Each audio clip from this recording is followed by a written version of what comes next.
بسم اللہ الرحمن الرحیم۔ سورہ روم کا رکو نمبر 3 اور 21ویں پارے کا رکو نمبر 6 یہاں تک تفسیر ہو چکی تھی۔ ان فی ذلک لآیات للعالمین، تو یہاں سے آج میں تفسیر شروع کروں گا۔ ومن آیاتہ منامکم باللیل والنہار وابتغاؤکم من فضلہ۔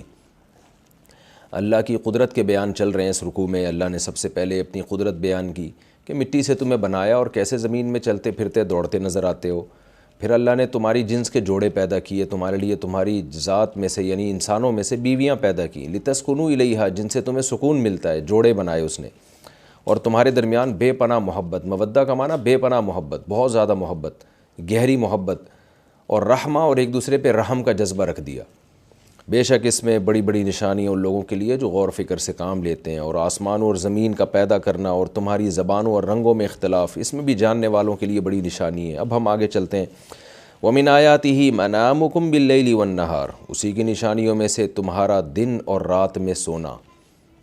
نیند بھی اللہ کی بہت بڑی نشانی ہے۔ کیسا فریش ہو جاتا ہے انسان کا دماغ، کیسا سسٹم اللہ نے انسان کی بقا کے لیے اس کی باڈی میں لگایا ہوا ہے، کیسے سافٹ ویئر ڈالے ہوئے ہیں کہ کیسا آپ دنیا سے رشتہ آپ کا منقطع ہوتا ہے اور آپ کیسے فریش ہو جاتے ہیں۔ تو یہ خود بخود یہ اتنا اچھی مینجمنٹ ہو نہیں سکتی، آٹومیٹیکلی یہ سب کچھ نہیں ہو سکتا۔ کوئی آٹو مشین بھی اگر ہو نا تو وہ بھی کسی نے بنائی ہوتی ہے، بلکہ مینول سے زیادہ آٹو مشین کا بنانا زیادہ مشکل ہوتا ہے۔ تو یہ اگر خود بخود ہو رہا ہے تو یہ بنانے والا ہے کوئی، جس نے یہ آٹو سسٹم لگا دیا ہماری باڈی میں، تو اس سے خالق کا وجود اور پکا ہوتا ہے، یعنی اس سے اور یقین آتا ہے کہ کوئی ہے بنانے والا جو ہم پر بڑا مہربان ہے۔ یہاں اللہ نے رات اور دن میں نیند کا تذکرہ کیا۔ اصل تو قرآن بار بار کہتا ہے رات میں نے سونے کے لیے بنائی ہے، تو دن کا تذکرہ اس لیے کیا کہ دن میں بھی انسان آرام کرتے ہیں، ہمیشہ سے کرتے آ رہے ہیں، اور قیلولہ تو ایک اصطلاح ہے عرب میں بڑی مشہور، قرآن میں بھی اس کا تذکرہ اللہ نے کیا ہے، اور حدیث میں بھی بار بار میں بیان کرتا ہوں، قیلوا فإن الشیطان لا یقیل، آپ صلی اللہ علیہ وسلم نے فرمایا قیلولہ کیا کرو، شیطان قیلولہ نہیں کرتا، یعنی دن میں بھی تھوڑی دیر آرام۔ تو ہم جب تھک جاتے ہیں دن میں بھی تھوڑا سا آرام کرتے ہیں۔ تو وابتغاؤکم من فضلہ، اور پھر اس کے فضل کا تلاش کرنا، یعنی تم دن میں اس کے فضل کو، روزی کو تلاش کرتے ہو، تو یہ بھی اللہ کی نعمت ہے کہ روزگار کا ہونا، کاروبار کا ہونا۔ ان فی ذلک لآیات لقوم یسمعون، بے شک ان باتوں میں نشانیاں ہیں ان لوگوں کے لیے جو سنتے ہیں، یعنی ہمارے دلائل کو غور سے سنتے ہیں۔ جو خواہشات میں مبتلا ہو چکے ہیں، نفس پرستی میں ہیں، تو ان کو کہاں اللہ سمجھ میں آئے گا۔ اس لیے کسی نے بڑی پیاری بات کی کہ اللہ کا انکار جو ہے نا اکثر وہ لوگ کرتے ہیں جو چاہتے ہیں کہ ہم شرابیں پیتے رہیں، زنا کرتے رہیں، لڑکوں سے بدفعلی کرتے رہیں، نائٹ کلبوں میں ناچتے رہیں۔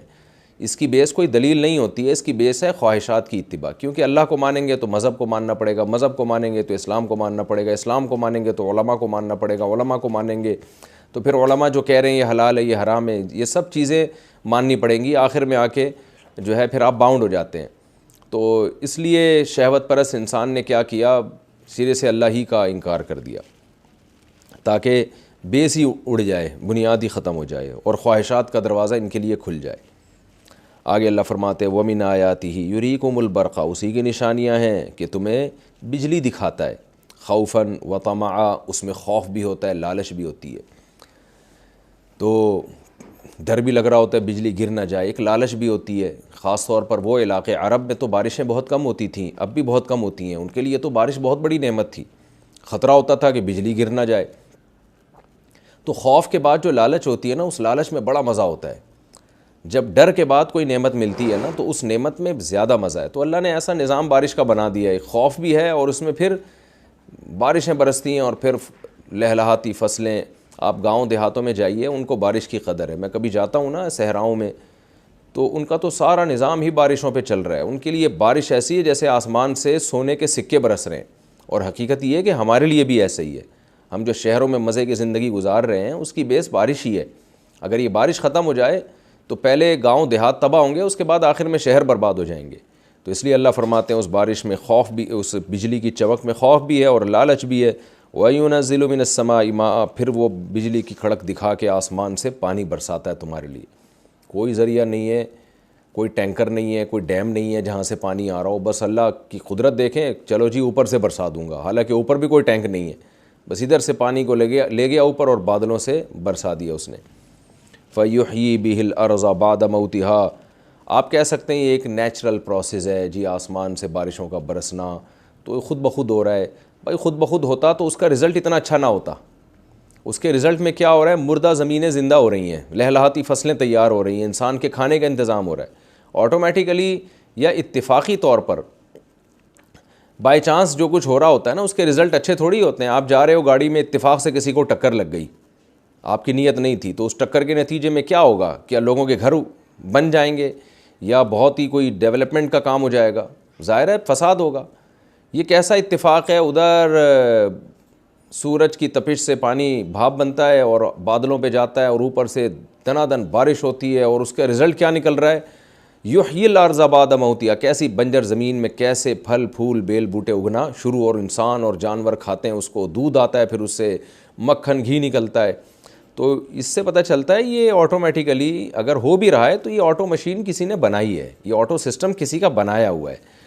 ان فی ذلک لآیات لقوم یعقلون. بے شک اس میں بڑی بڑی نشانیاں ہیں ان لوگوں کے لیے جو عقل سے کام لیتے ہیں. ومن آیاتی، آج انسان عقل سے کام تو لے رہا ہے مگر وہ عقل جو اس کی خواہشات کی غلامی بنا دے، بس اس سے آگے نہیں عقل کی طرف جا رہا. ومن آیاتی، اسی کی نشانیاں ہیں، ان تقوم السماء والارض بامرہ، کہ آسمان اور زمین اس کے حکم سے قائم ہے. یعنی یہ پورا نظام اپنی حالت پہ قائم جو ہے، تباہ و برباد نہیں ہو رہا.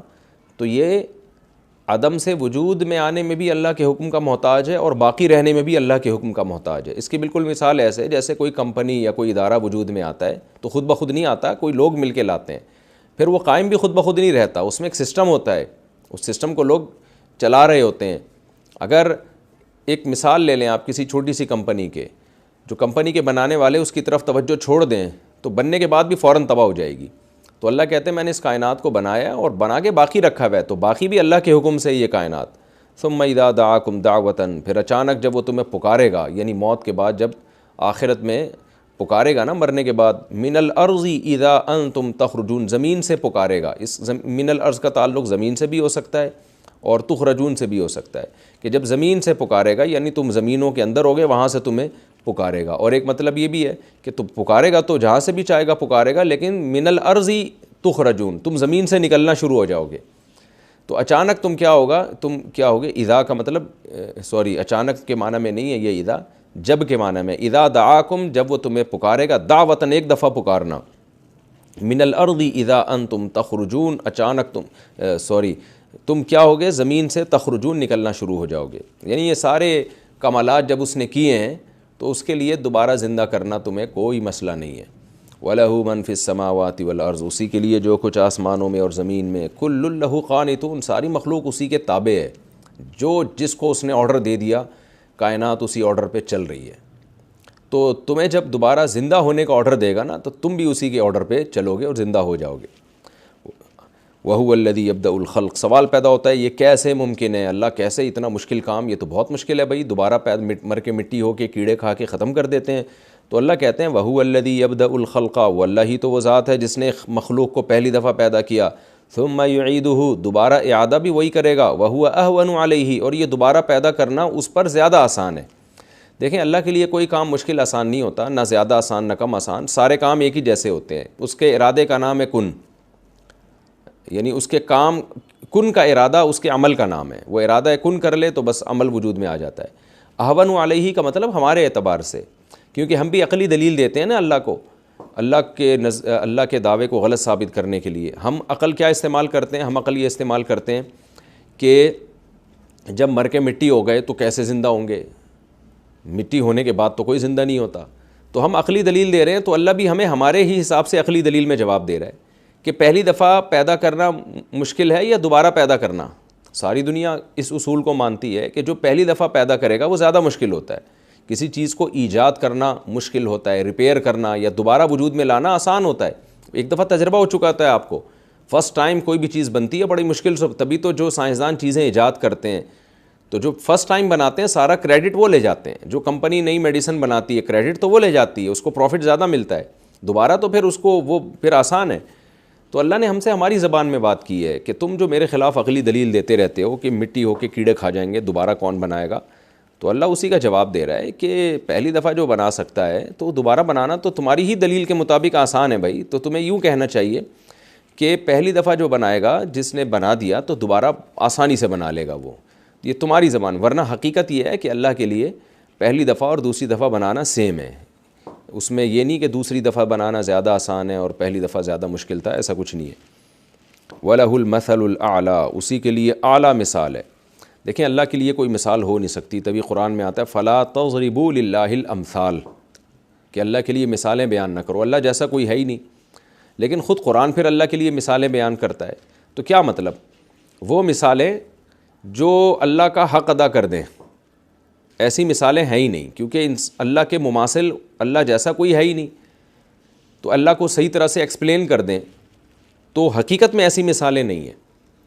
لیکن جب ایسی مثال بیان کی جائے جس سے اللہ کا اللہ ہونا پتہ چل رہا ہو تو وہ مثال تو بیان کی جا سکتی ہے، کیونکہ وہ حقیقت پر معمول نہیں ہوتی، وہ مبالغہ اور بلاغت پر معمول ہوتی ہے۔ تو اس لیے قرآن نے کہا وَلَهُ الْمَثَلُ الْأَعْلَى، اللہ کی اگر کوئی مثال ہے نا تو وہ سب سے اعلیٰ ہے، یعنی مخلوق میں اس کی کوئی مثال ملتی نہیں ہے، تو سب سے اعلیٰ ہے اور ظاہر ہے وہ اللہ ہی ہے اور کوئی ہے نہیں اس کے لیے کوئی، یعنی اگر تم فرض کر لو کہ اللہ کی کوئی مثال ہوتی تو وہ ایسی مثال ہوتی جو کائنات میں سب سے اعلیٰ ہوتی، اور کائنات میں سب سے اعلیٰ وہ ہوتا ہے جو سب کچھ کر سکتا ہو اور وہ کسی کے حکم کا محتاج نہ ہو، علی کل شیء قدیر ہو اور اس کا علم بھی کامل ہو، قدرت بھی کامل، علم بھی قابل، تو ظاہر ہے وہ صرف اللہ ہی ہے۔ تو یہ ہمیں ہمارے انداز میں سمجھانے کے لیے میں نے درس کے جب لیکچر شروع کیے اس وقت یہ بات بتائی تھی کہ اللہ تعالیٰ ہم سے ہمارے مینٹل لیول کے حساب سے بات کرتے ہیں، تاکہ خاص طور پہ عرب کے جو بدو ہیں، جو ان پڑھ ہیں، ان کو بھی سمجھ میں آ جائے۔ تو عام محاوروں میں ہم یہ مثالیں دیتے ہیں کہ بھئی اس کی تو سب سے اعلیٰ مثال اسی کے لیے، اور اللہ بے مثال بھی ہے۔ بے مثال کا مطلب حقیقی مثال اس کی دنیا میں کوئی ملتی نہیں ہے، ہمیں اس کائنات میں کوئی ملتی نہیں ہے، کیونکہ وہ یکتا ہے۔ تو وَلَهُ الْمَثَلُ الْأَعْلَى، اس کے لیے اگر مثال ہے تو سب سے اعلیٰ ہے، فی السماوات والارض، آسمانوں میں بھی اور زمین میں بھی، وَهُوَ الْعَزِيزُ، وہ زبردست غالب، الحکیم، اور حکمت والا ہے، سب کچھ کر سکتا ہے اور حکمت والا ہے، کرتا نہیں ہے کیونکہ اس نے ایک ٹائم متعین رکھا ہوا ہے، اس ٹائم پہ بہت کچھ کرے گا، ابھی تو اپنی قدرت کے نمونے اس نے تمہیں دکھانے تھے، یہ اس کی حکمت کا تقاضا ہے، تبھی حکیم ہے وہ، کہ عذاب اور ثواب وہ آخرت میں رکھا ہے اس نے۔ الحمدللہ ہمارا رکوع مکمل ہو گیا، اب ہم سورہ روم کے رکوع نمبر 4 اور رکوع نمبر 7 21ویں پارے کا، اس کی طرف چلتے ہیں ہم حسب معمول، مختصر لفظی ترجمہ، مختصر گرامر کے ساتھ۔ یہ رکوع بھی لمبا ہے تو اس کا ترجمہ بھی تھوڑا سا لمبا ہے، لیکن بہت آسان ہے، ترجمے ہی میں آپ کو انشاءاللہ بہت ساری تفسیر سمجھ میں آ جائے گی، اور اب ترجمہ بھی میرا خیال ہے، امید ہے آپ کے لیے بہت آسان ہوتا چلا جا رہا ہوگا۔ بسم اللہ الرحمن الرحیم، ضرب لکم، اللہ بیان کرتا ہے تمہارے لیے، مثلاً ایک مثال، من انفسکم، تمہاری ہی جنس میں سے، یعنی انسانوں ہی میں سے ایک مثال اللہ بیان کرتا ہے۔ حل لکم، کیا ہے تمہارے لیے، مما، ان میں سے، ما ملکت ایمانکم، جن کے تمہارے دائیں ہاتھ مالک ہیں، یعنی غلام اور لونڈیاں، کیا ہیں تمہارے غلام اور لونڈیوں میں سے، من شرکاء، کچھ شرکا، من تبعیضیہ کہلاتا ہے، من جو ہے نا یہاں پر تبعیضی کا مطلب ہوتا ہے یہاں چند کے معنی میں ہے۔ کیا، اب یہ جو انہوں نے عربی گرامر ڈیپتھ میں جا کے پڑھی ہے ان کو یہ بات سمجھ میں آئے گی۔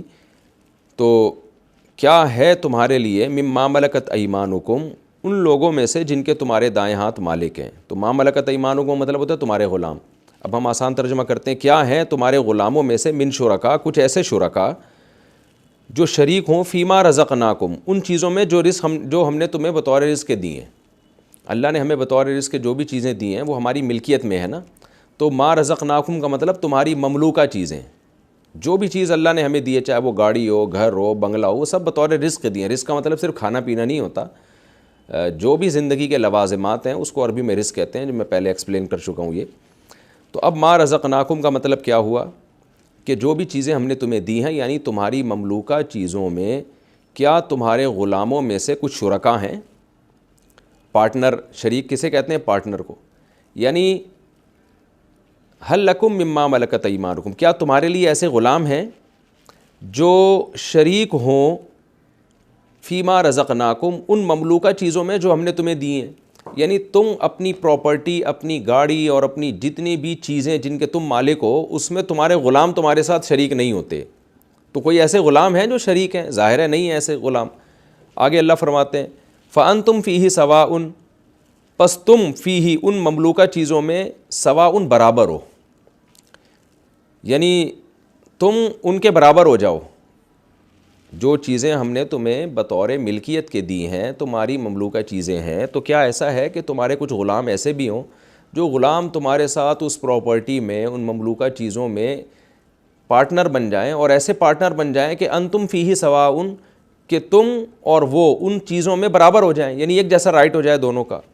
پھر آگے نتیجہ کیا نکلے؟ تخافونہم، تم ان غلاموں سے پھر ایسے ڈرنا شروع کر دو، کخیفتکم انفسکم، خیفہ خوف کو کہتے ہیں، جیسے تم ڈرتے ہو، خیفتکم تمہارا خوف کرنا ہے، انفسکم آپس میں ایک دوسرے سے، نفس کہتے ہیں انسانی ذات کو، انفس اس کی جمع، یعنی جس طرح تم آپس میں ایک دوسرے سے ڈرتے ہو، ایک دوسرے سے مراد وہ پارٹنر جو غلام نہیں ہے، وہ پارٹنر جو غلام نہیں ہے بلکہ حقیقت میں تمہارے پارٹنر ہیں۔ شرکا ہوتے ہیں نا، جو ایک جیسے ایک آدمی نے مل کے ایک زمین خریدی، گاڑی خریدی، 2-4 بندوں نے مل کے گاڑی خرید لی، تو سب آپس میں ایک دوسرے کے پارٹنر ہیں، تو پھر سب ایک دوسرے سے ڈر رہے ہوتے ہیں، ایک دوسرے کی اجازت کے بغیر چیز استعمال نہیں کرتے، پراپرٹی کو بیچ نہیں سکتے آپ جب تک آپ کا پارٹنر اس پہ راضی نہیں ہے۔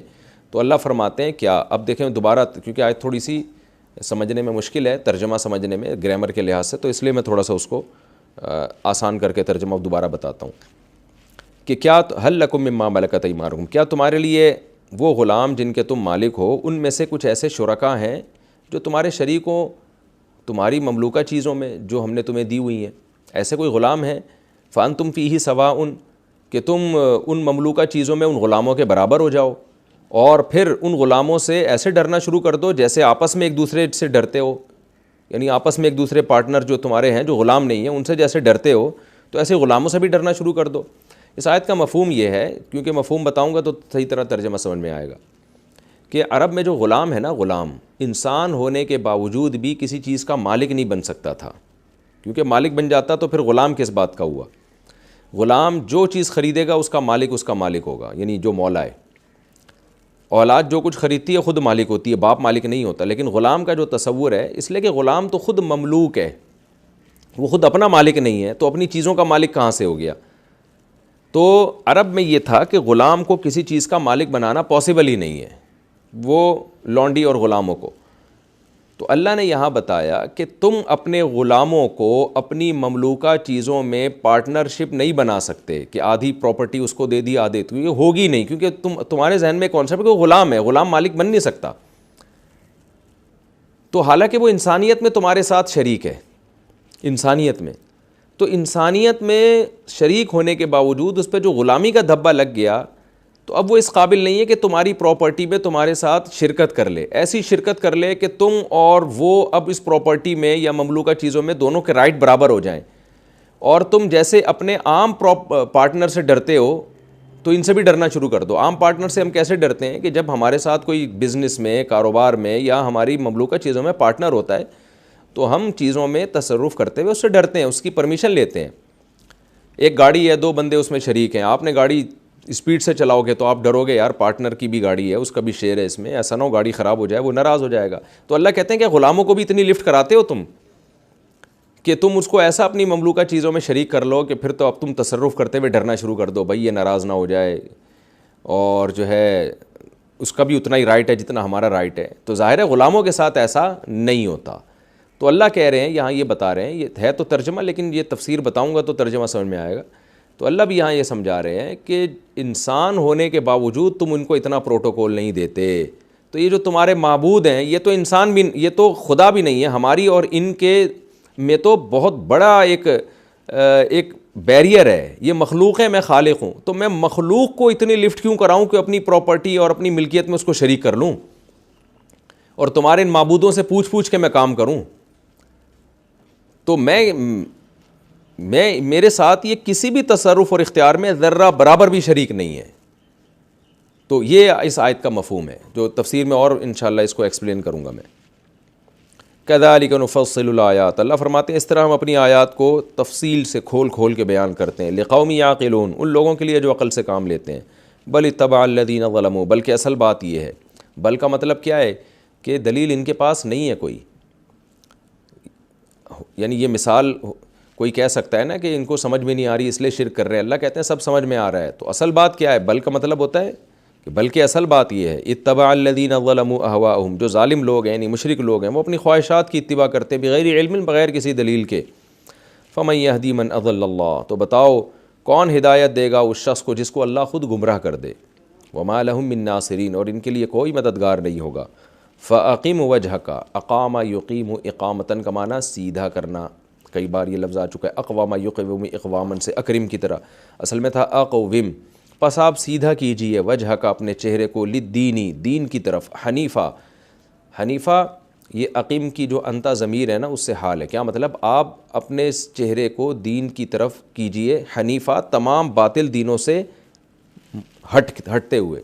حنف کا لفظ بھی میں پہلے کئی دفعہ ایکسپلین کر چکا ہوں کہ میلان، ہٹنا، تو اعراض کرنا، یعنی جتنے باطل دین ہے نا ان سے اعراض کر کے جو الدین ہے، جو برحق دین ہے، جو مخصوص دین ہے جس کو اسلام کہا جاتا ہے، اس کی طرف اپنے چہرے کو آپ سیدھا کر لیجئے، یعنی دائیں بائیں دوسرے دینوں کی طرف نہ جائیے۔ فطرت اللہ التی، یہ اللہ کی فطرت ہے، فطر الناس علیہا، جس پر اللہ نے لوگوں کو پیدا کیا ہے۔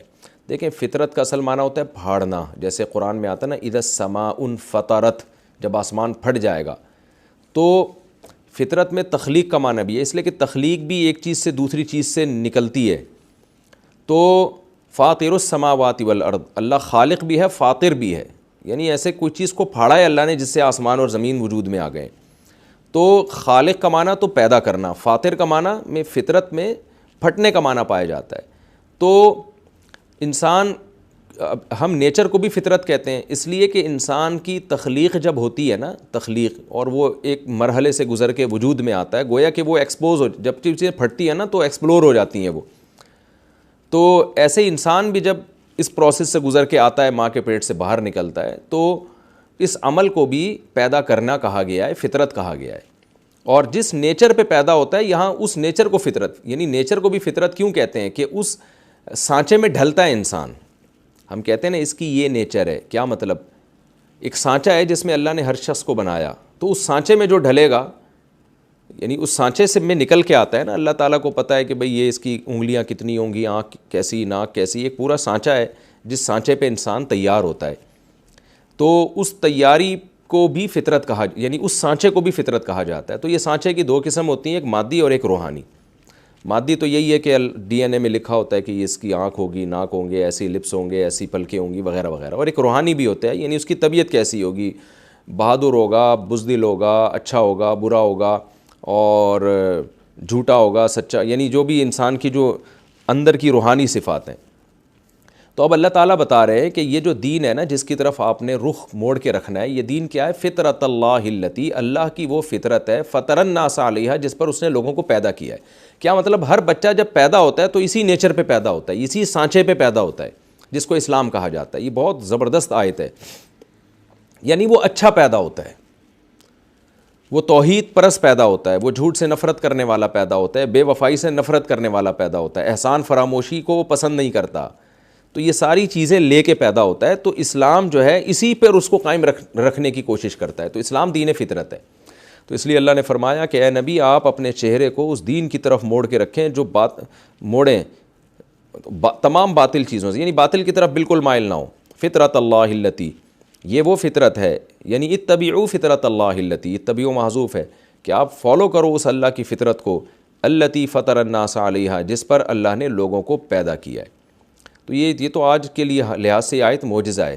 آج ہم دیکھ لیں کہ نیچر کے کون قریب ہے، صرف ایک اسلام رہ گیا دنیا میں جو نیچر کی بات کرتا ہے، جو حلال کھانے کا حکم دیتا ہے، جو آپ کو غسل کا حکم دیتا ہے، جو آپ کو ناخن کاٹنے کا حکم دیتا ہے، جو آپ مردوں کو داڑھی بڑھانے کا حکم دیتا ہے، بغلوں کے بال صاف کرنے کا حکم دیتا ہے، اور ماں باپ کو کے ساتھ اچھے سلوک کا حکم دیتا ہے، صلہ رحمی کا حکم دیتا ہے، رشتہ داری جوڑنے کا حکم دیتا ہے، اللہ کی عبادت کا حکم دیتا ہے، توحید کا حکم دیتا ہے، زنا سے آپ کو روکتا ہے، ہومو سیکشولیٹی سے آپ کو روکتا ہے، تو یہ ساری، اور نشے سے، شراب سے آپ کو روکتا ہے۔ تو یہ وہ ساری چیزیں ہیں جو انسان کی نیچر کو اپیل کرتی ہیں۔ ہاں کوئی شراب پی پی کے ہومو سیکشولیٹی میں پڑھ کے گندگی کا عادی ہو گیا ہو تو ظاہر ہے پھر وہ تو اس کی تو فطرت ہی چینج ہو گئی نا، اس کو اسلام پسند نہیں آئے گا۔ جو ماں باپ کو بوجھ سمجھ کے اولڈ ہاؤس میں جمع کرانے کا جس قوم کے یہاں کلچر ہو، اس کو تو اسلام سمجھ میں نہیں آئے گا۔ تو آج تو یہ آیت میں سمجھتا ہوں معجزہ ہے کہ آج اسلام کو آپ کمپیئر کریں دیگر جتنے مذہب ہیں ان سے کمپیئر کریں تو نیچر کا راستہ صرف اسلام ہی سکھا رہا ہے، باقی ساری دنیا نیچر سے ہٹ چکی ہے۔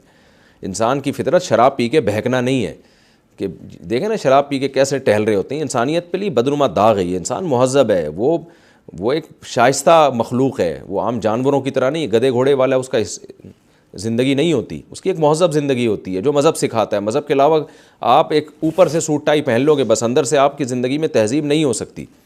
تو اس لیے اللہ نے فرمایا کہ یہ اللہ کی فطرت ہے جس پہ اللہ نے لوگوں کو پیدا کیا. اسی وجہ سے حدیث میں آتا ہے کل مولود یولد علی الفطرہ. اسی کی تشریح میں نبی نے فرمایا ہر بچہ فطرت پہ, نیچر پہ پیدا ہوتا ہے.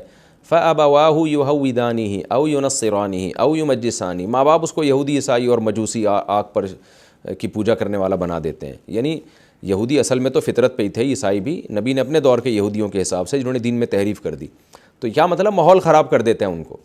ورنہ جب بچہ بڑا ہوتا ہے نا, آپ دیکھیں ہمارے بچے جب تھوڑے سے بڑے ہوتے ہیں, ہم ان کو کلمہ سکھاتے ہیں, نماز روزہ سکھاتے ہیں, بڑی جلدی سیکھتے ہیں وہ, اور وہ جھوٹ اور اللہ کی باتیں بڑے شوق سے سنتے ہیں. تو وجہ کیا ہے, ان کی نیچر کو اپیل کر رہی ہوتی ہے. ان کے جب بتایا جاتا ہے ابو امی کا کہنا ماننا ہے, ان کی نیچر کو یہ سب چیزیں اپیل کرتی ہیں کہ یہ شراب بری چیز ہے, نشہ بری چیز ہے, یہ سب چیزیں ان کو اپیل کرتی ہیں. نماز کی طرف ان کا دل مائل ہوتا ہے. تو سستی میں کوئی کام نہ کریں ایک الگ بات ہے, لیکن ان کا دل چاہتا ہے کہ ہم نمازی بنیں, ہم صاف ستھرے رہا کریں. یہ ساری چیزیں بچہ ماں کے پیٹ سے لے کے پیدا ہوتا ہے, تو ماحول بگاڑ دیتا ہے اس کو. آپ صلی اللہ علیہ وسلم نے فرمایا.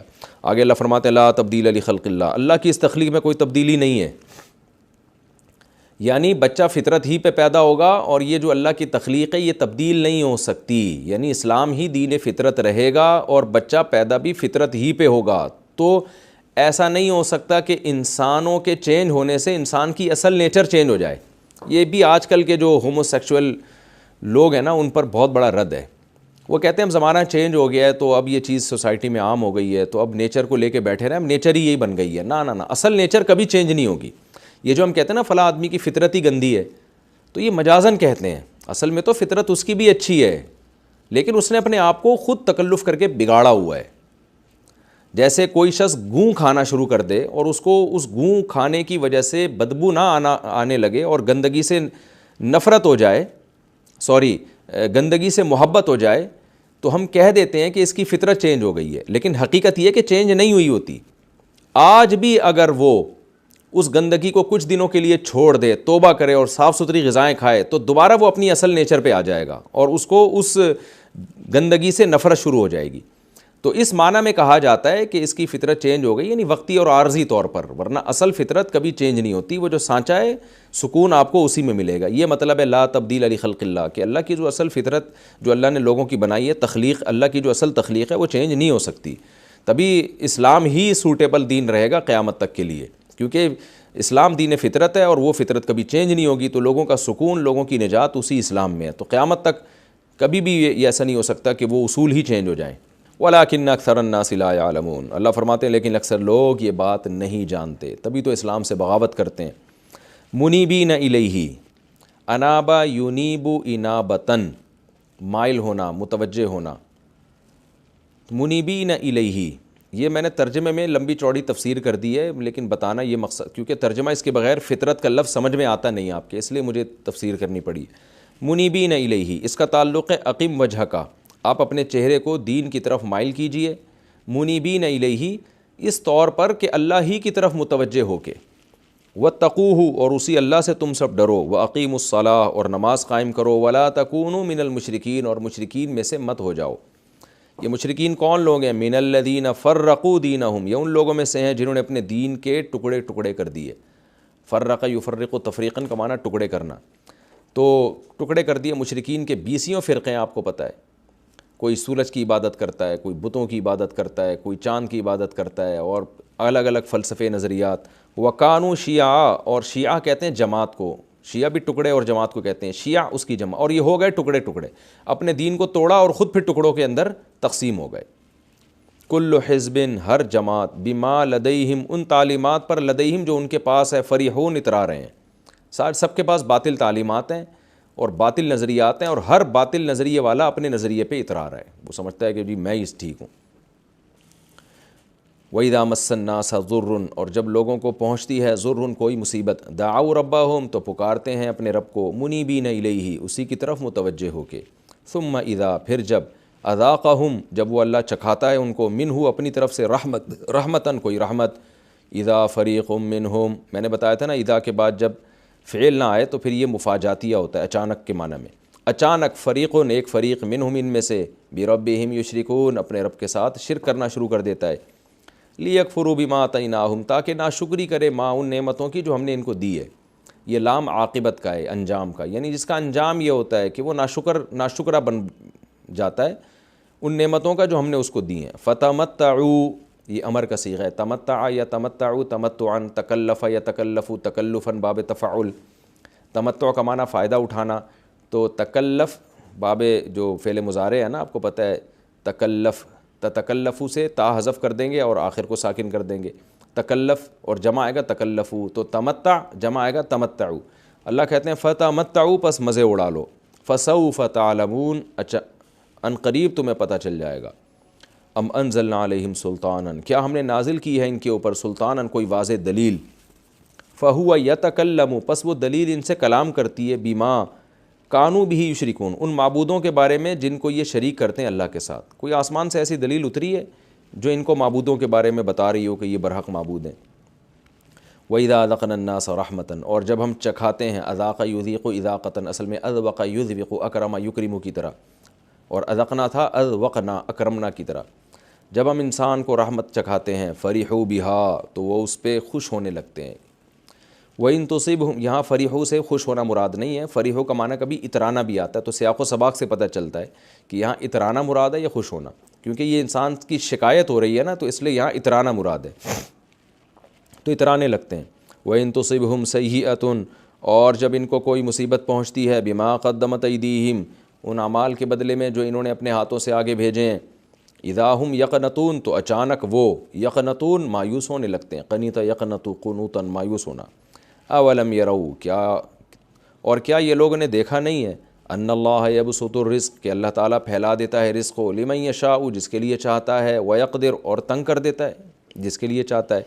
ان فی ذلک لآیات، بے شک اس میں بڑی بڑی نشانیاں ہیں، لقوم یؤمنون، ان لوگوں کے لیے جو ایمان لاتے ہیں۔ فآتی ذی القربہ، آتا یوتی ایتاء کا معنی عطا کرنا، دینا، پس آپ دیجئے ذی القربہ، قرابت داروں کو۔ قربہ اقرب کی مؤنث ہے، جیسے اضربو دوسرے کے مقابلے میں زیادہ مارنے والا، ضربہ زیادہ مارنے والی، تو اقرب دوسرے کے مقابلے میں زیادہ قریب، قربہ یہ اقرب کی مؤنث ہے۔ تو کیونکہ رشتہ دار دوسروں کے مقابلے میں زیادہ قریب ہوتے ہیں، اس لیے یہ اصطلاح ہے، اس کے لفظی معنی مراد نہیں ہوتے، اس سے مراد ہوتا ہے رشتہ دار۔ تو یہ ذی القربہ جب بھی قرآن میں آئے گا تو رشتہ دار مراد ہوں گے، عربی میں اس کو پھر رشتہ داروں کے لیے ہی استعمال کیا جاتا ہے۔ فآتی ذی القربہ، پس آپ دیجئے قرابت داروں کو، حقہ، اس کا حق، والمسکینہ، اور مسکین کو بھی، اور وابن السبیل، اور مسافر کو بھی اس کا حق دیجئے۔ ذالک، یہ بہتر ہے، خیر، یہ زیادہ بہتر ہے، للذین، ان لوگوں کے لیے، یریدون وجہ اللہ، جو اللہ کے چہرے کے متلاشی ہیں، یعنی اللہ کی رضا کے جو متلاشی ہیں، ان کے لیے یہ عمل زیادہ بہتر ہے۔ خیرن بھی اس میں تفضیل ہے، تفضیل کا مطلب دوسرے کے مقابلے میں، اصل میں تھا یہ اخیر، اکرم اضربو کی طرح پڑھا جاتا ہے خیرن۔ وَأُولَٰئِکَ هُمُ الْمُفْلِحُونَ، اور یہی لوگ پورے پورے کامیاب ہیں۔ وَمَا آتَيْتُمْ، اور جو کچھ تم دو، آتا یوتی تان کئی بار گزر چکا ہے، من ربا، من بیانیہ ہے، یعنی ماں کا بیان ہے، ماں جو کچھ تم دو، یعنی کیا، ربا، سود، اور جو کچھ تم دیتے ہو سود، لیربوا، ربا یربو، ربون کا معنی بڑھنا، ربوا کا لفظ پہلے بھی گزر چکا ہے، ٹیلے کو بھی کہتے ہیں کیونکہ تھوڑا سا اوپر ہوتا ہے نا، بڑھا ہوا ہوتا ہے، لیربوا، ربا یربو، لیربوا، تاکہ وہ بڑھ جائے، فی اموال الناس، لوگوں کے مال میں، یعنی جو کچھ تم دیتے ہو سود، یہاں سود سے مراد ہے سودی قرضہ، جو کچھ تم سودی قرضہ دیتے ہو، لیربوا فی اموال الناس، تاکہ وہ لوگوں کے مال میں وہ بڑھ جائے، یعنی جب واپس ملے تو بڑھ کے واپس ملے، تو اس سے سود مراد ہے کہ سودی قرضہ جو تم دیتے ہو تاکہ تمہیں پھر اس پہ سود ملے۔ فلا یربو عند اللہ، تو وہ نہیں بڑھتا اللہ کے نزدیک۔ وما آتیتم من زکوٰۃ، اور جو کچھ تم دیتے ہو یعنی زکوٰۃ، تریدون وجہ اللہ، تم اللہ کی رضا چاہتے ہو اس سے، فاولئک هم المضعفون، تو یہی لوگ ہیں جو بڑھانے والے ہیں، یعنی مال کو بڑھانے والے۔ یہ بڑی بلاغت کی آیت ہے، دیکھیں المضعفون ہے جو اس میں فاعل ہے، یعنی یہ لوگ بڑھانے والے لوگ ہیں، اس میں فاعل ہے، یہ یوں نہیں ہے فعل مضارع کے فاولئک یضعفون، یہ لوگ مال بڑھا دیتے ہیں، بلکہ اس کا مطلب ہے بڑھانے والے ہیں یہ لوگ، ان کو پتہ ہے بڑھایا کیسے جاتا ہے مال، تو زکوٰۃ کے ذریعے مال بڑھایا جاتا ہے، گویا یہ ہنر یہ لوگ جانتے ہیں۔ فَأُولَٰئِکَ هُمُ الْمُضْعِفُونَ، یہی لوگ ہیں جو مال بڑھانے والے لوگ ہیں۔ اللہ الذی خلقکم، اللہ وہ ذات ہے جس نے تمہیں پیدا کیا، ثم رزقکم، پھر وہ تمہیں رزق دیتا ہے، ثم یمیتکم، پھر وہ تمہیں موت دے گا، ثم یحییکم، پھر وہ تمہیں زندہ کرے گا۔ حل من شرکائکم، کیا ہیں تمہارے شرکا میں سے، من کچھ ایسے لوگ بھی، یفعل من ذالکم، جو یہ کچھ کر سکتے ہوں۔ ذالکم سے مراد اللہ اشارہ کر رہا ہے گویا ہاتھ سے، یہ سب کام جو ہے کہ پیدا کرنا، رزق دینا، موت دینا، زندہ کرنا، ان میں سے کچھ کرتے ہوں، من شیء، کچھ بھی۔ کیا تمہارے شرکا میں سے کوئی ایسے شریک ہے، تمہارے معبودوں میں سے کوئی ایسا ہے جو من شیء کچھ بھی کر سکتا ہو، یہ ذالکم، ان چیزوں میں سے کچھ بھی؟ سبحانہ، اللہ ہر عیب سے پاک ہے، وتعالی، اور بلند ہے، عما، ان معبودوں سے، یشرکون، جن کو یہ اللہ کے ساتھ شریک کرتے ہیں۔ یہ ہمارا لفظی ترجمہ مکمل ہو گیا، اور اسی میں کافی حد تک تفسیر بھی بیان کر چکا ہوں، لیکن پھر بھی ایک فارمیلٹی پوری کرنے کے لیے میں انشاءاللہ اس کی تفسیر بھی بیان کروں گا۔ وقت ہمارا چونکہ بہت تھوڑا رہ گیا ہے، تو 4 منٹ رہ گئے ہیں، اس میں یہ تفسیر بالکل ہی ادھوری ہوگی، تو انشاءاللہ اگلے ایپیسوڈ میں پھر میں اس کی تفسیر شروع کروں گا، یعنی سورہ روم کا رکوع نمبر 7 اور سورہ روم کا رکوع نمبر 4 اور 21ویں پارے کا رکوع نمبر 7، ضرب لکم مثلا من انفسکم، یہاں سے انشاءاللہ میں اس کی تفسیر شروع کروں گا، اور وہ تفسیر بھی دلچسپ ہوگی، تو اس کو بھی آپ غور سے سنیے گا۔ توحید کو اللہ نے بڑے بہترین مثال سے اللہ تعالیٰ نے بیان کیا ہے۔ تو رکوع نمبر 7 21ویں پارے کا، اور سورہ روم کا رکوع نمبر 4، اس کی تفسیر انشاءاللہ اسٹارٹ کروں گا۔ اللہ تعالیٰ سمجھنے کی، عمل کی توفیق عطا فرمائے۔ وما علینا الا البلاغ۔